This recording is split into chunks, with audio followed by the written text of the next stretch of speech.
Hintik na Doming yan. Siya pala ang kumanta sa otoridad. Wala na tayong magagawa kay Domeng. Dapat na lang doon itinutumba.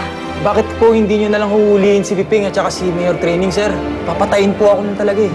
Ano may tutulong ko sa'yo, Mayor? Meron ka bang bahay bakasyonan na pwede kong magbakasyonan kahit sandali lang? Gusto ko lang mag-isip-isip at magplano, magpahinga. Huwag ka mag-alala, tutulungan kita. Ulog ka ng langit. May kapalit ang offer ko sa'yo. Ano? Sige, sabihin mo. Maski ano, ibibigay ko sa'yo. Ang titulo ng Villa. Sarap pala ng pakiramdam na naging tatay, ano? Alam mo, Teo, sinasabi mo lang yan dahil ngayon mo pala siya nakasama. Judy, magsama na lang tayo. Iiwan ko yung asawa ko. Eh, di ba tumigil ka na, Elaine?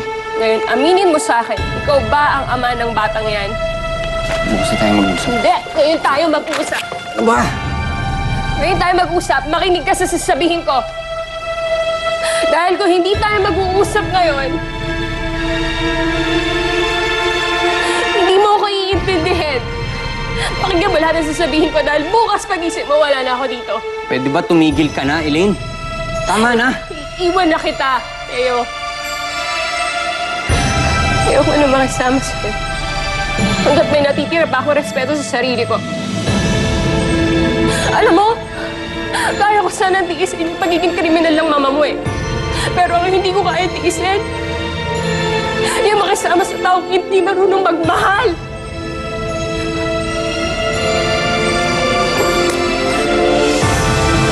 Bye.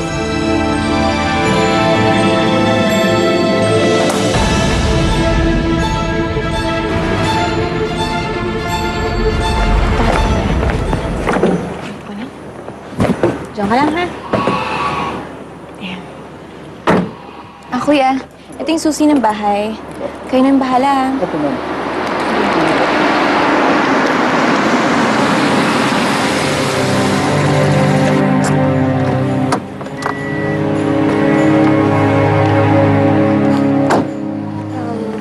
Hi, good morning.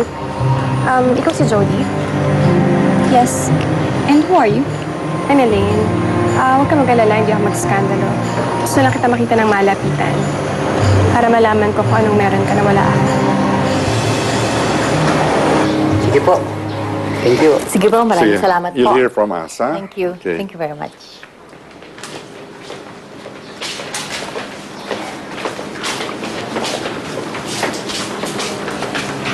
Tito, ano daw kailangan nila? Ay, dalang mag-asawang yun. Walang best nang bumalik yun dito. Pero ngayon pa lang nagdesisyon. At si Jaden daw ang gusto nilang i-adapt. Tito, paano ho yun si Jaden ang magiging ring bearer ng kasal ko?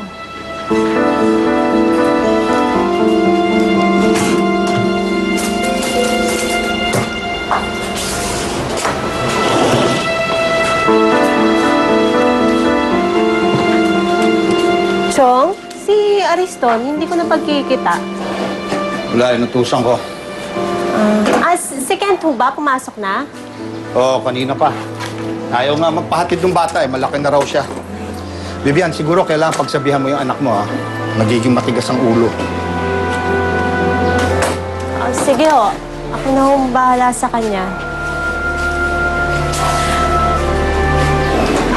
Chong, alam mo, simula nung bumalik ka dito, napansin ko lang, medyo naging mainitin ang ulo mo at nagiging malungkutin ka.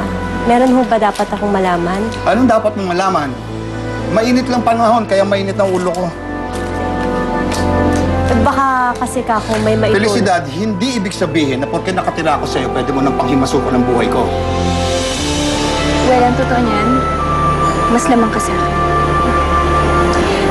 Pero alam mo, wala naman sa'yo ang problema. Nakay Teo. Salamat. Mahal mo ba siya? Hindi. Isa pa ikakasal na rin ako next week. Hindi niya ba nabanggit sa'yo? Iiwan mo siya? Paano yung bata? Magkakaroon na ng tatay ang anak ko. At nagpapasalamat ako dahil hindi si Teo. Bakit ikaw? Iiwan mo rin ba siya? Matagal niya na akong iniwan. Kaya ako na kusang lumayo. So, dapat ba ako maawa sa kanya? Nakakatawa ka naman. Alam mo, siguro sa ibang pagkakataon, baka pwede tayo maging magkaibigan. Siguro nga. Sige, kailangan ko nang umalis eh. Malilate na. It was nice meeting you, Jody. My pleasure. Oo nga, Ate Myla. Ayoko sa kanila. Gusto ko mag-ring bearer sa kasal mo.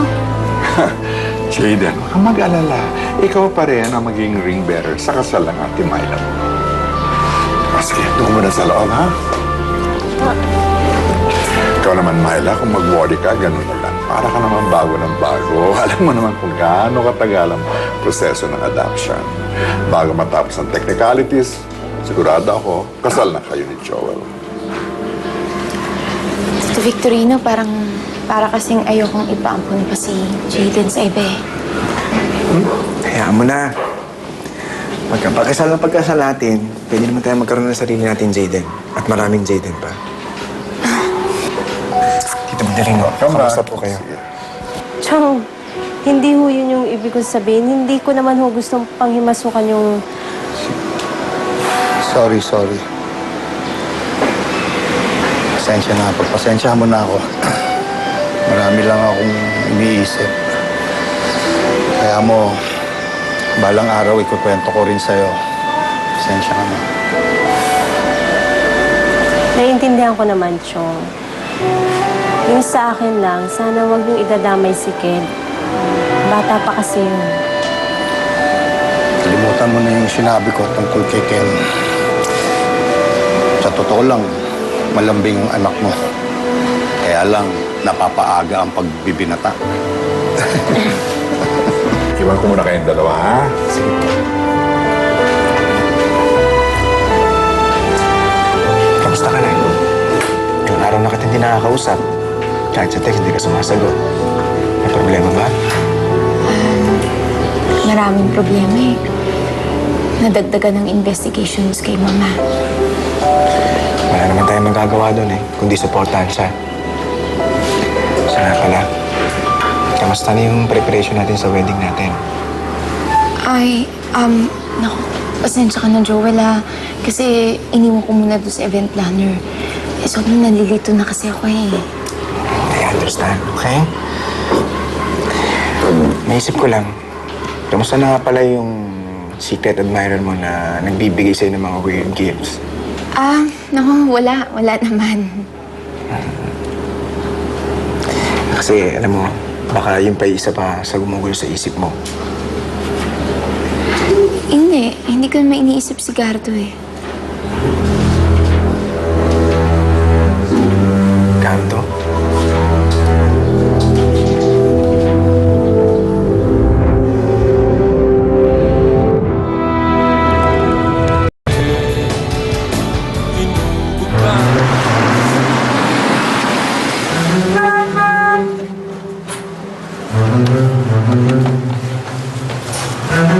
Morning, ladies and gentlemen. Aga mo ah! Balita ko! Big time ka na raw. Oh, hindi Malabo naman! Yung big time, yung boss ko, yung pinsan mo, yan ang big time. Gusto, tatadam yan. Ano pa bang magbabago sa buhay kong to? Wow! Emote! Alam nyo, sinasamantala ko lang yung pagkawala ng boss ko eh. Kasi nagbakasyon eh. Magpapagawa daw huli ng muka. Balita ko, sabi niya huli na raw to. Hindi ko maintindihan kasi dahil daw malaki yung danyos, kaya kailangan pabalik-balik sa doktor. Ganun daw talaga yun eh, tatadam yan. Kung tungkol sa boss mo ang kwento mo, hindi ako interesado. Sa totoo lang, hindi ako interesado sa kahit anong dala mong kwento.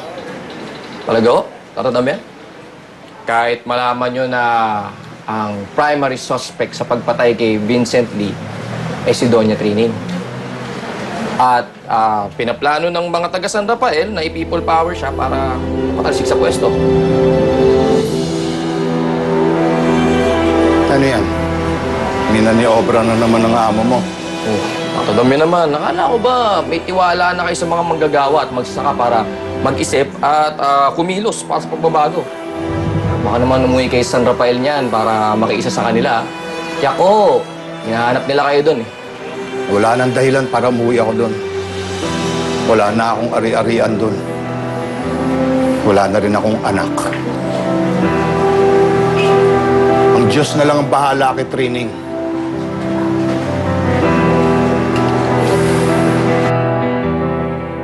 Ano pang hinihintay natin mga kasama?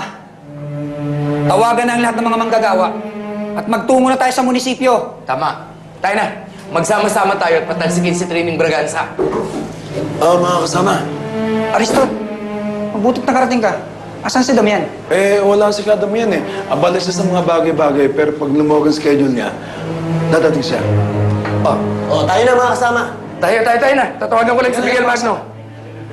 Patalsikin natin si Training Braganza. Bilisan yung kilos. Uy, Mare.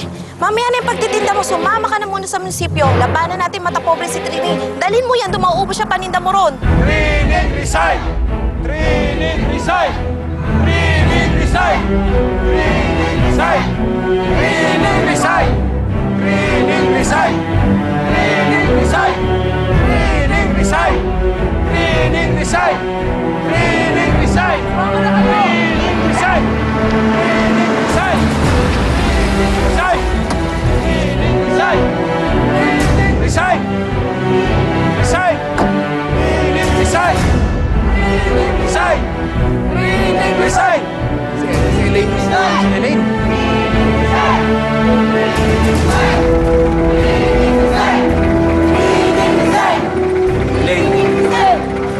Ito na ang simula ng katapusan ni Training Braganza.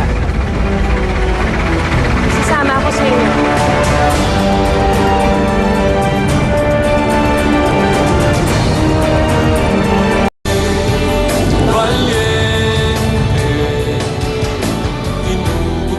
Bakit walang kumikilo sa inyo? Tumawag kayo ng bombero. Bombahin ng tubig ang mga mangmang na yan. Yung mga mahihirap na yan. Mama, sa tingin ko mas mabuti pa nga mag-resign ka na. Hindi na natin kaya yung ganyang pressure. Isa ka pa pala eh. Anong mag-resign? Wala kang naitutulong, Theo. Ikaw nga eh, magmula lang binigay ko sa'yo ang kumpanya, bumagsak, nalugi. Pagkatapos kung ano-anong i-advise mo sa akin, tumahimik ka na nga. Sabihan ko mga kat, tigil-tigilan muna ang paghahanap kay Tony. At magsipaganda kayo. Laki-laking dapat tumahanap natin. Liwanag. Sabihan ko din sila. Piping, ano na? Chief! Mayor. Bakit ngayon lang kayo? Dapat hindi ba kanina pa? Paano nakarating dito ang mobilisasyon na yan? Sa harap pa mismo ng City Hall. Ano nangyayari? Mayor, pati nga kami nabigla eh. Kung saan-saan nanggaling yung mga taong yan. Anong kung saan-saan nang galing? Kung sino-sino ka mo ang nagdala. May nagdala ng mga taong yan dito, yung gustong pumalit sa akin. Si Magno o kaya yung Vice Mayor. Sila lang naman ang gustong umagaw sa upuan ko dito eh. Andito pa po ako, Mayor. Oh, Vice Mayor. Salamat ha. Akala ko eh, sumali ka na sa kanila.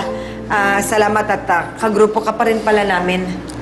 Pero Mayor, aalis na rin po ako at sasama sa protesta. Sorry po, Mayor. Ano bang ginagawa mo rito? Bakit ka pa umakyat? Isa ka pa namang oportunista. Sige, sumali ka sa kanila, magkampihan kayo. Kayong may mga gustong umupo sa upuan ko eh. Mga bastos na to. Mayor, parating na yung bumbero natin. Pero baka magka-problema ho tayo eh. Ano? Kasi karamihan na nagpuprotesta, mga bata at babae. Tsaka iba, kamag-anak pa ng mga bumbero. Wala akong pakialam.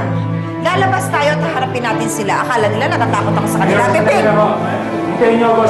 Sige na. Daming pagsatsat. Sige na! Training resign! Training resign! Training resign! Training resign! Oh my God, Mama. I'm telling you, kagagawa ni Gordo itong lahat. He wants to ruin our family. The way this is all happening. Ano kasi maniwala sa akin? Ito talaga ang sinasabi ko eh. Kaya nakagulo na kayo dahil kay Gardo. Mama, please believe me before it's too late. Diba? Tumahimik ka. Huwag ka nang tumagdag sa ingay nila. Trining, ba't di ka na lang mag-negotiate sa leader ng protestang ito? Sige. Tawagan mo ang mga leader Mayor. Gumagawa ng eskandalo? Ito ba talaga ang mga mahihirap?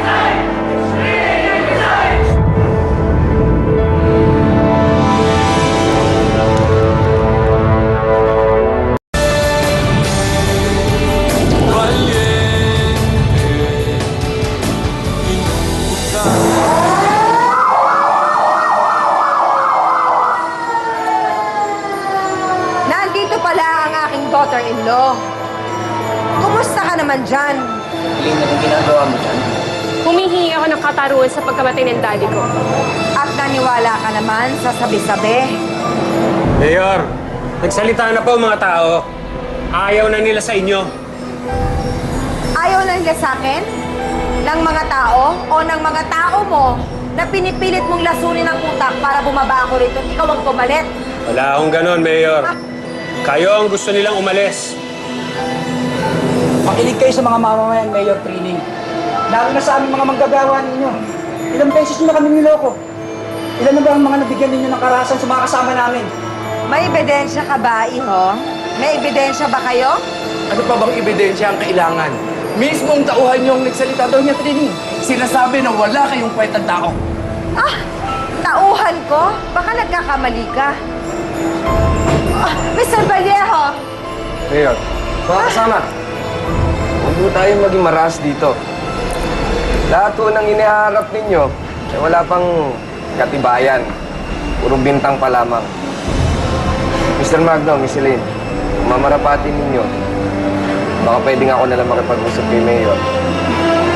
Hindi ko ipinapangako sa inyo na kukumbinsin ko siya makabitaw sa pwesto. Pero ipinapangako ko na pagkatapos ng pag-uusap namin, meron magandang mangyayari. Papayag kayo. Ano ba tayo sa akin? Magsasampa na lang mga yan. Sige na. Pagbigyan na muna natin si Mr. Vallejo na kausapin si Trini. Baka nga meron siyang magawa. Sige, Mr. Vallejo. Pumapayag kami sa sinasabi ninyo. Pero isang araw lang ang binibigay namin sa inyo para bigyan ng katuparan ang pagkaalis sa pwesto ni Mayor Trining Braganza. Kung hindi, kami na ang gagawa ng sarili naming hakbang. Buti kung ganon. Maaari na kayo magsiuwi.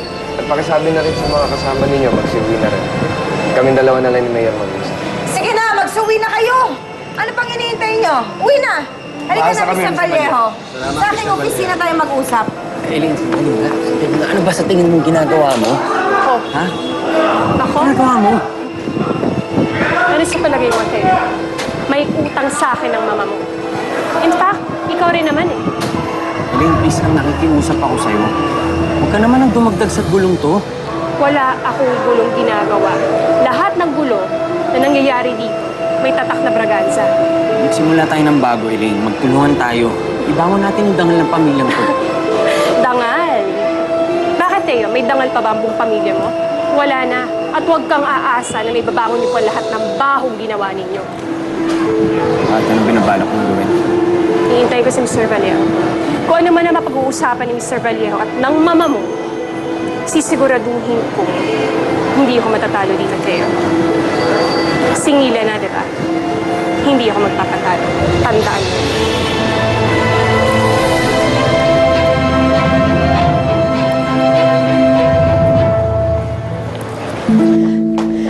Tuloy, Mr. Vallejo.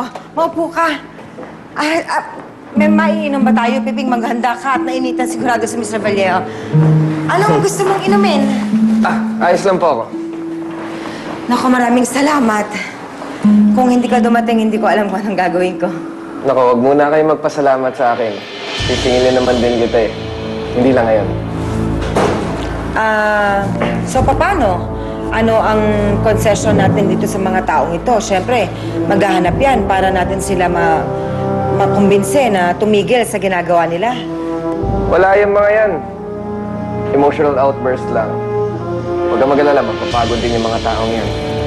Pero, hindi ba dapat binibigyan natin sila ng pagkakataon na isipin nila na may kapalit ito para tumigil sila? Ako na akong bahala doon. Meron ako ibibigay sa kanila na sigurado akong ikatutuwa nilang lahat. At i-announce ko yun sa turnover party. At dapat nandun ka. Total, ikaw rin naman yung magbibigay sa akin ng susi ng bilya, di ba?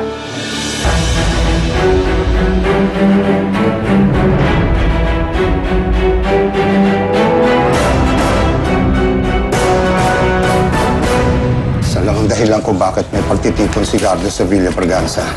Ibig sabihin, nakuha na niyang Villa. Napabagsak na niya si Trilling.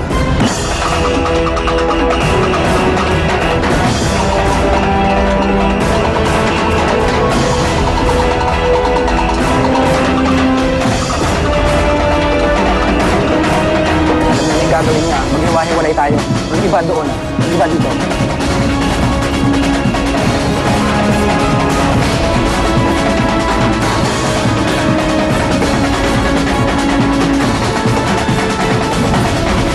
Mga kababayan, ang kaharap ninyo ngayon, si Nicolas Vallejo.